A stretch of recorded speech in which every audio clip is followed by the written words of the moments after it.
Bonjour et bienvenue dans Adieu Cliché avec Zoé et Rebecca. On est deux amies franco-allemandes. J'ai grandi en Allemagne et moi en France. Et on se retrouve toutes les 2 semaines pour parler avec vous d'un cliché sur la France, les Français et les Françaises. Et vous aider à rafraîchir votre français. Chin chin, adieu cliché. Bonjour et bienvenue dans un nouvel épisode d'Adieu Cliché. Ça va?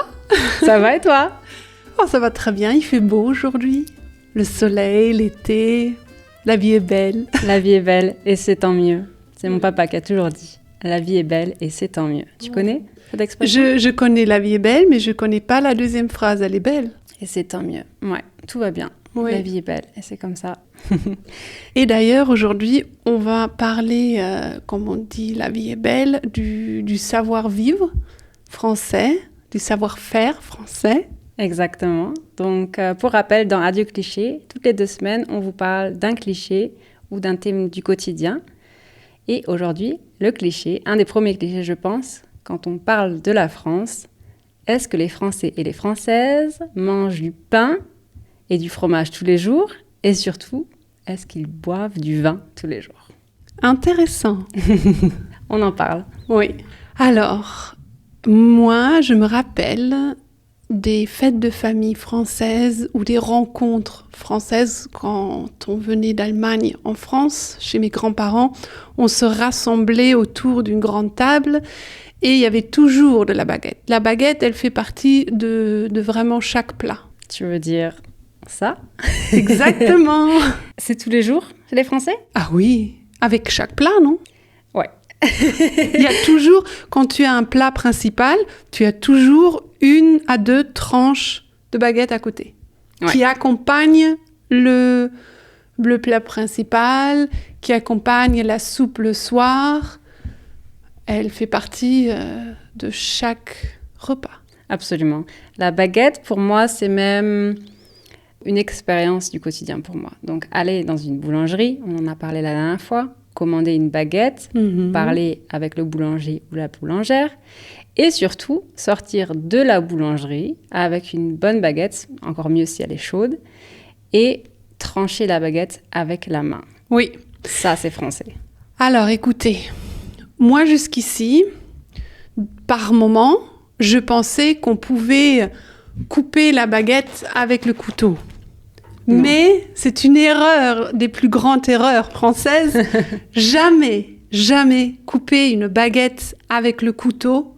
Toujours, comme on dit, break the baguette. on fait des parts par la main. Et surtout, en sortant de la boulangerie, on va commencer à séparer le bout de la baguette. Donc, soit directement en croquant dedans, j'adore, ou tout simplement séparer le bout de la baguette. Et pour moi, c'est un quignon de pain. Comment tu appelles ça? Alors, c'est très marrant que tu dis ça, parce que chez nous, ou du moins dans mon enfance, on disait le crouton. Mais D'accord. J'imagine que ça, c'est peut-être quelque chose qui n'est pas français. C'est moi, dans mon enfance, que I made it up. Non, mais c'est le crouton? Ça dépend, je pense qu'il y a beaucoup de mots pour ça. Moi, je dis le quignon de pain, mais le crouton, ça existe aussi. Oui. C'est tout à fait légitime de ta part de dire le crouton.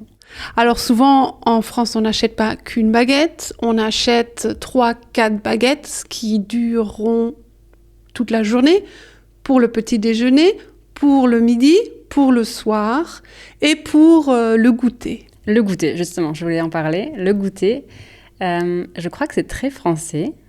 À toi de me dire si tu as eu ça dans ton enfance aussi, de trancher une baguette, mettre du beurre, donc encore mieux du beurre salé, du bon beurre de Bretagne par exemple, avec des cristaux de sel, c'est encore meilleur, et de mettre des morceaux de chocolat. Et ça se mange comme un sandwich et tu croques du coup dans ta baguette et tes morceaux de chocolat et ton beurre salé, ça fait crunch.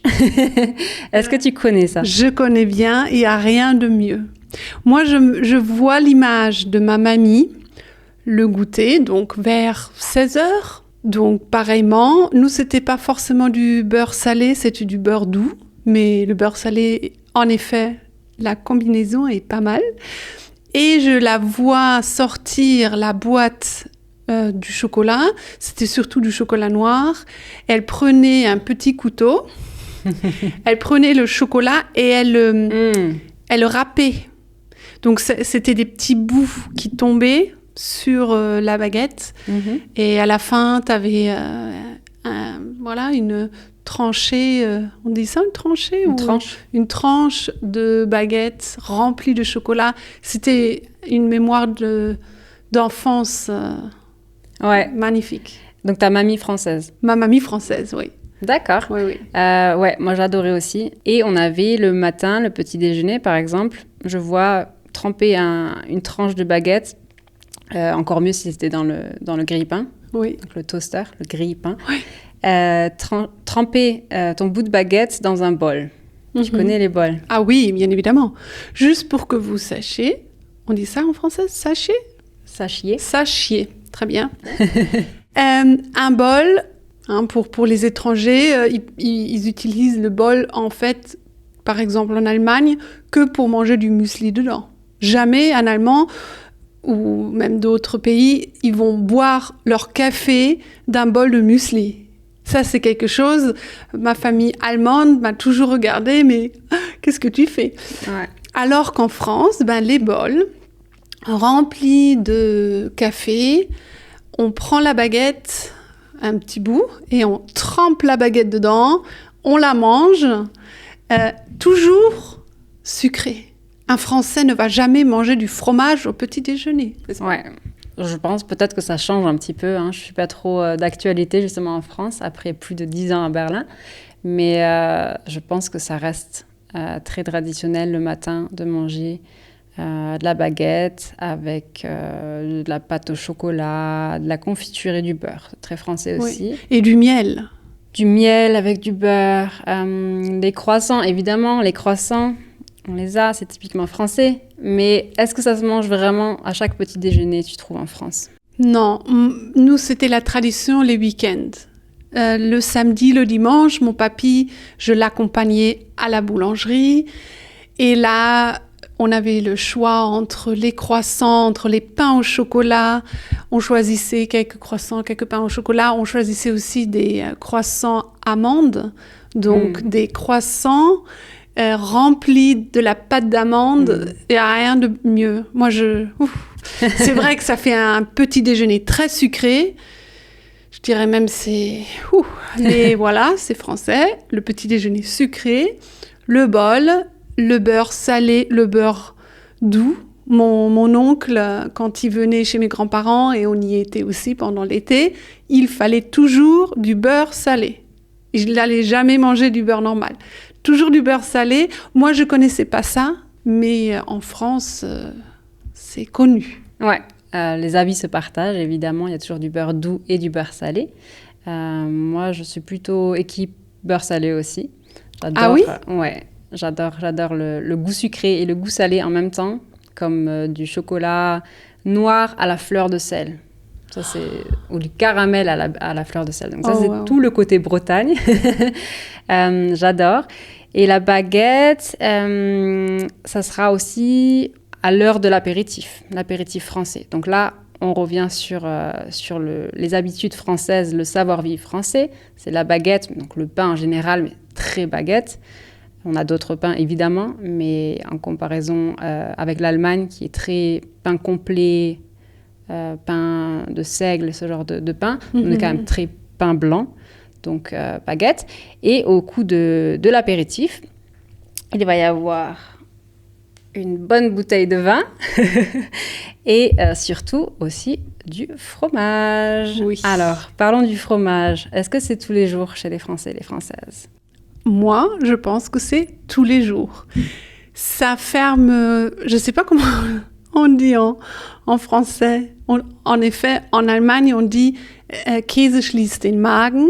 Mais en français, est-ce qu'il y a une expression pour dire que le fromage clôture le plat? Je ne connais pas d'expression comme ça. Mais je vois ce que tu veux dire. Oui. C'est une bonne expression. Oui. Ça devrait être une expression française, finalement. Oui. Le fromage, c'est tous les jours pour moi, ça c'est sûr. J'ai grandi dans une ferme biologique. dans le sud de la France, donc entre Toulouse et Bordeaux, une petite ville à côté de la ville d'Agen. Si vous connaissez les pruneaux d'Agen, c'est la spécialité du coin. Donc c'est une région d'agriculteurs et on a grandi dans une ferme, donc avec des vaches, avec des chèvres, des cochons, tout ça. Et on a fait donc notre propre fromage de chèvre et de vache. Donc après, on s'est spécialisé dans le fromage de chèvre, qui est délicieux. J'adore le chèvre, vraiment. C'est mon fromage préféré, c'est les bûches de chèvre. Les bûches, c'est le chèvre en rond. C'est ça, une bûche, c'est un morceau de bois, ça vient des arbres, donc c'est une bûche. Donc il y a des bûches de Noël en France, par exemple, c'est le dessert traditionnel en France, en Allemagne un peu moins. Et la bûche de fromage de chèvre, évidemment, on en a fait nous aussi. Donc forcément, mon avis n'est pas très neutre. Nous, on mangeait du fromage pas qu'une fois par jour. On avait beaucoup de fromage. Et on le vendait d'ailleurs sur les marchés. Donc moi, j'ai passé mon enfance à vendre du fromage sur les marchés. Waouh. Donc oui, forcément, le fromage avait sa grosse importance. Entre-temps, moi, mon alimentation est végétalienne, donc végane.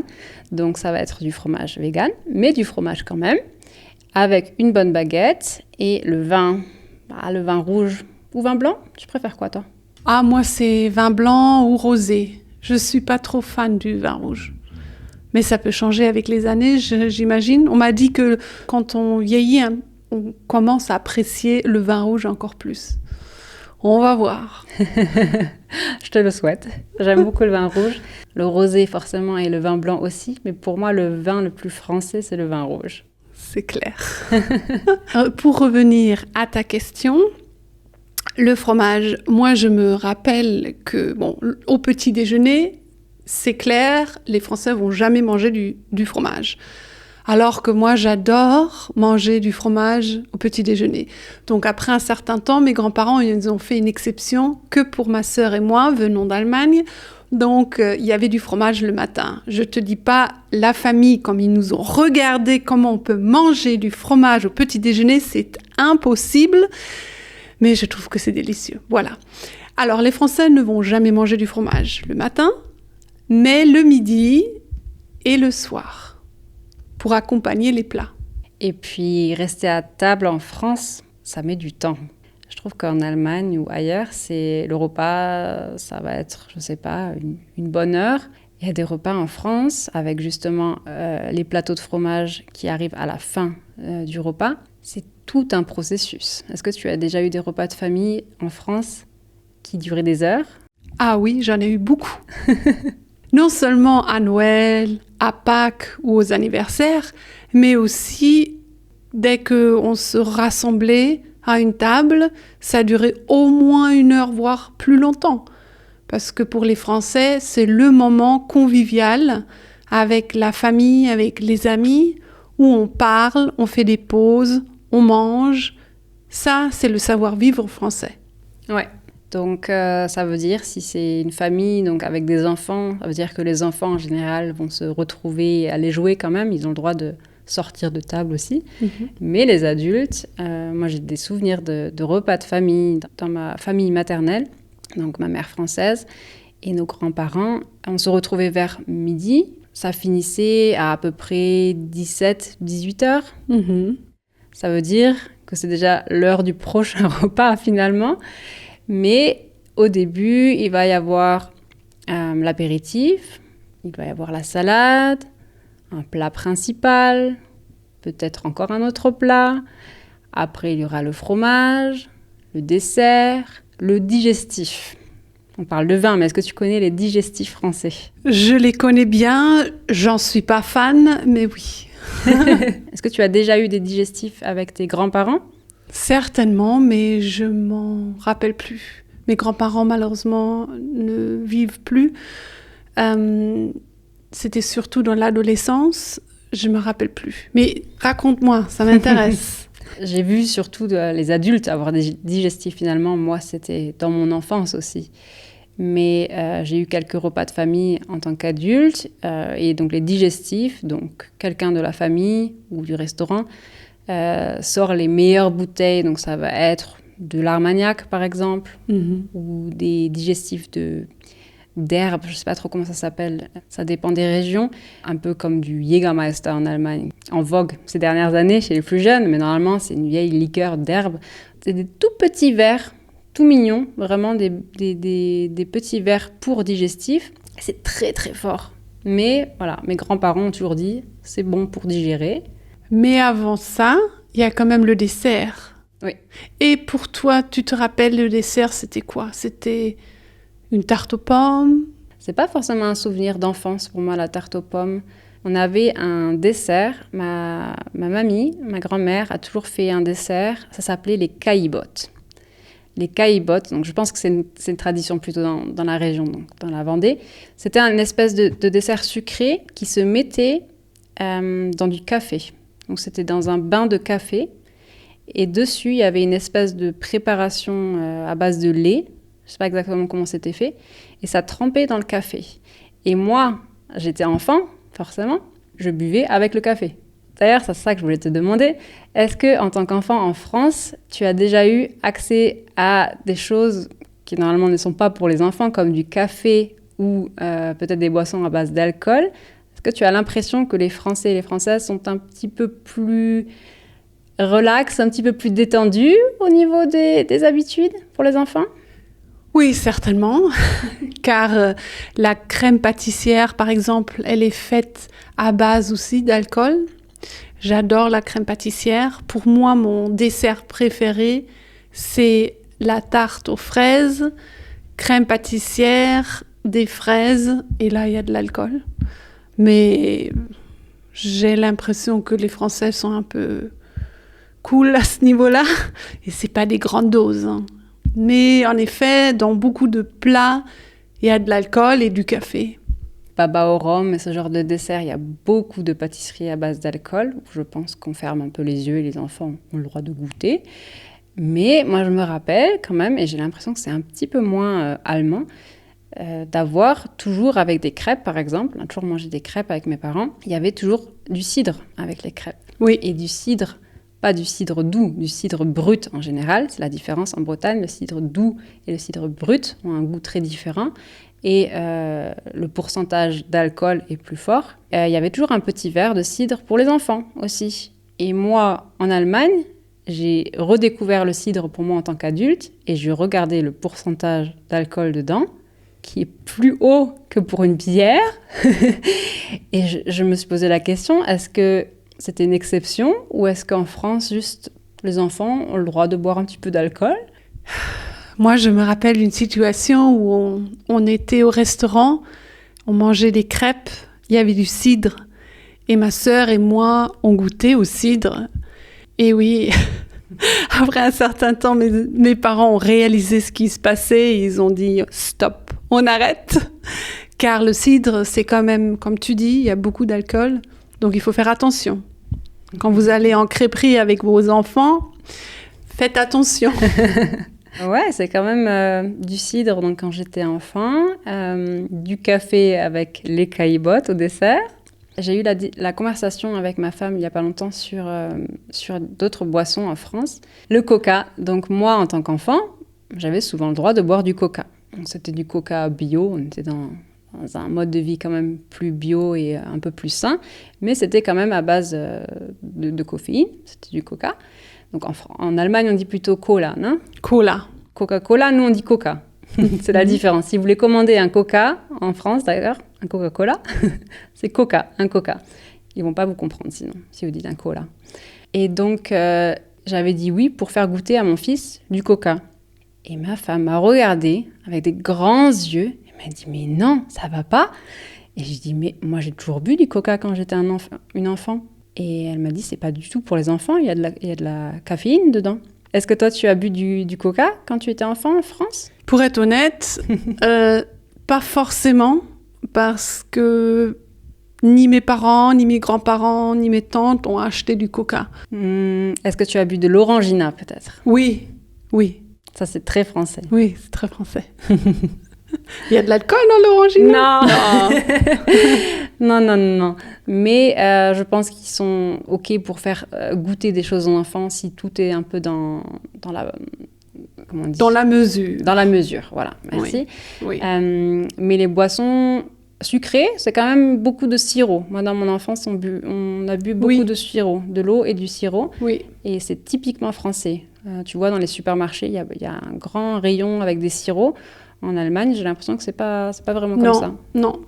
Et à l'apéritif, il y avait du cassis, je me rappelle. Donc j'étais très fière en tant que petite fille d'avoir ma flûte et de faire comme les adultes, de boire mon cassis, de grignoter l'apéritif, des petits chips. L'apéritif, en fait... Toi, tu étais fière d'avoir ta petite flûte de cassis. Le Diabolo. Est-ce que tu connais le Diabolo ? Ah oui. Donc, Diabolo, j'ai bu ça la dernière fois à Berlin, dans un petit café français, du côté de notre quartier. On habite, on pourra vous mettre ça dans les notes, des petites recommandations de Berlin. Et il servait du Diabolo. Et j'avais pas bu ça depuis que j'étais petite. Donc, le Diabolo, c'est de l'eau gazeuse, une eau particulière, une marque particulière, avec du sirop de grenadine. Je crois que c'est plusieurs fruits en même temps dans la grenadine. Et j'adorais le Diabolo. Quelle belle, comment on dit, un voyage dans notre enfance culinaire française. Donc voilà, c'était notre deuxième cliché. Je pense qu'on a répondu à la question. Clairement, les Français et les Françaises mangent du pain et surtout de la baguette tous les jours. Du fromage également, mais pas au petit déjeuner. C'est ça ? Oui, surtout pas au petit déjeuner. Mais après le plat principal et le fromage, ça fait partie de la culture française. J'ai lu qu'il y a plus de 400 différentes sortes de fromage en France. Je ne sais pas si c'est vrai, mais si c'est vrai, c'est incroyable. Le fromage, c'est important pour la culture française. Le vin également, mais avec modération. Modération, ça veut dire à petite dose. Avoir le goût pour la vie, le savoir-vivre. Passer des heures à table. Parler de tout et de rien. Ça m'a fait plaisir aujourd'hui de parler de toutes ces belles choses avec toi. Et ça me donne très envie d'avoir un dîner avec toi, avec tous les plats français. Peut-être on pourrait cuisiner ensemble un jour pour vraiment apprécier le savoir-vivre français. Donc si vous, à la maison, vous voulez faire une soirée française avec une mousse au chocolat, avec un bœuf bourguignon ou un coq au vin. Et on pourra vous faire des petites recommandations et peut-être vous faire part de nos recettes préférées. En attendant, on se revoit dans 2 semaines. On va réfléchir à un beau cliché. Vous pouvez nous suivre sur Instagram, Adieu Cliché Podcast. On vous met ça dans les notes. Et si vous avez envie de laisser un petit cœur, commentaire, des étoiles, ça nous ferait très plaisir. Un grand merci. On se revoit dans 2 semaines. Prenez soin de vous. Et on vous souhaite une belle journée. Bye bye. Bisous, bisous.